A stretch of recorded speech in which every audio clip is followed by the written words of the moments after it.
Founder Malik is an award-winning journalist who has written for Forbes.com.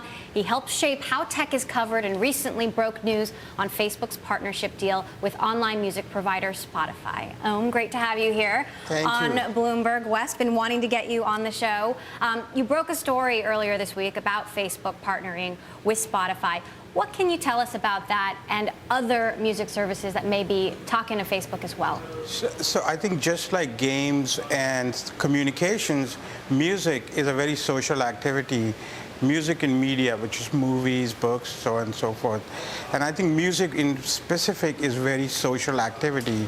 And Facebook is looking for ways to increase engagement with its audience.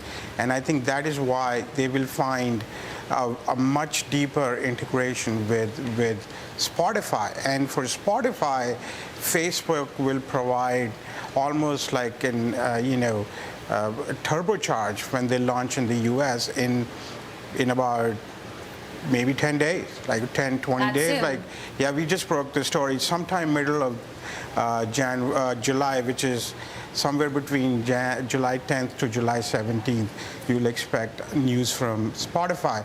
And, they announced we have the pricing details and all. So they need a boost there. So this is a great time for two companies to come together. But Facebook is also talking to other people. They're talking to various other services. I think the guys from radio were here, and I'm sure they don't want to comment, but they're part of the process too. Now, we've been talking about Facebook getting into the music business, but also the movie business potentially. They just named Reed Hastings to the board. Reed Hastings, the CEO of Netflix. You've also done some in-depth reporting on Netflix. Is this a potential move towards movies for Facebook? Yeah, see, this is where people don't quite understand. The intentions of Facebook are not to get into the music business, but to provide the platform to talk about movies and television and all those tools, all those specific topics where people engage on. Look at this way, in real life, when we go out, we talk about movies with our friends. We call them up.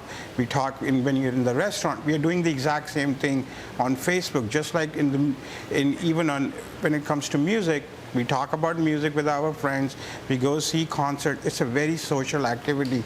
Facebook's job is to just mimic all that. And I think Netflix is going to be very deeply integrated from that aspect. I don't see Facebook going in and starting selling movies. It just is a messy. Well, you're right. It's not about Facebook getting into the music or movie business. It's about whether music or movies could be the next big business on Facebook. Right. I also wanted to ask you about this point that was brought up about facial recognition and Facebook moving into that. It is certainly controversial. What are your thoughts on that? I think it's, if you're of a certain age, it's a kind of creepy thing, right? But I think this is the way the world is going to evolve, right? We don't quite know how technology is going to evolve, how we are going to adapt, and how we are going to learn from it. And I think that is the key thing. So right now we have some isolated information about Facebook, going into this new direction. We don't know how it's going to evolve. But I'm okay with it, as long as they don't do creepy things with it. All right, I want to bring in our editor-at-large, Cory Johnson, who shares a fascination with networking and communications with you. Cory? It's a disturbing concern that we share. But, I wonder, when you look at the networking space, I know it's something you've been following for as long as I've known you, which is a while. What is most exciting to you right now about the networking space? I think the most exciting thing which is happening right now in the networking space is the emergence of open source and open source protocols in networking. I'm talking about things like OpenFlow.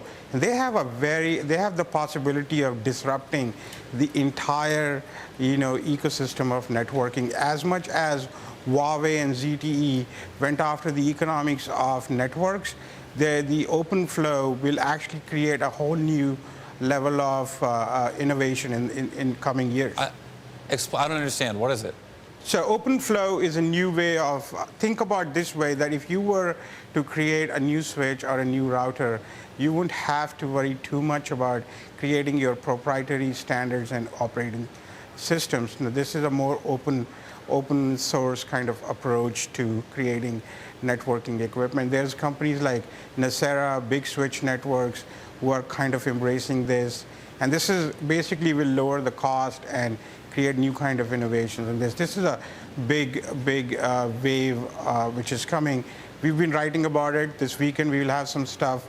We will be writing about this in great detail. We'll be looking for that. I also want to ask you about the business of tech blogging. How does it ebb and flow as the economy goes up and down, and especially technology, whether it's a bubble environment or not? I think the business, the way we have thought of this company we built, is that we never talked about building an advertising-based business. We thought about building an ARPU-based business. We thought about, okay, how can we go away from the page view madness and build a business which is built on delivering value to our customers who are our readers. And based on that premise, we went and started doing, we have paid research service. And it's not, we do that. We do events. We are going to launch a couple of new products. They're all based around this idea that you have a certain kind of an audience. You just can't bombard them with ads and just be dependent on that thing. So we have a much more slower pace of innovation, but we think deeply about it. All right. Malik, founder of GigaOM. It's one of my favorite blogs. Thanks so much for joining us on Bloomberg West. Great to hear your insights on the industry.